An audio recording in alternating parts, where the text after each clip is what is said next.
Kabilang ang kanyang mga plano para sa mga OFW sa mga binanggit ni Pangulong Rodrigo Roa Duterte sa kanyang talumpati sa harap ng mahigit 500 Pilipino sa Hong Kong noong Sabado, ika-13 ng Mayo sa Regal Airport Hotel.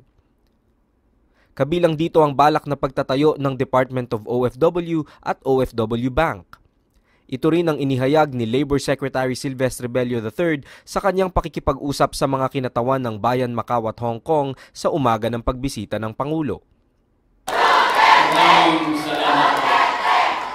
Nagpahayag din ng Pangulo ng suporta para sa kaligtasan ng mga manggagawang Pilipino sa ibang bansa.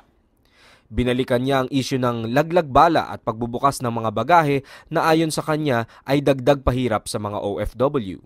Kung sila yung sinasabi natin na bagong bayanin bayan, bakit pahirapan mo yung mga bayanin?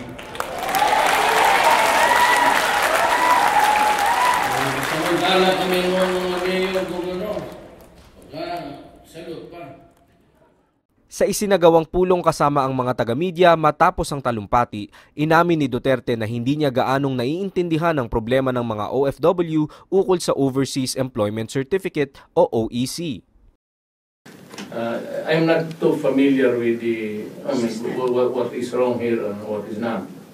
So I will ask Labor to conduct a study.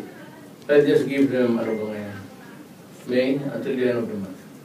Ginugol ng Pangulo ang malaking bahagi ng kanyang mahigit kumulang 2 oras na pagsasalita sa kanyang kampanya laban sa droga at korupsyon at sa pag-atake sa kanyang mga kalaban sa politika.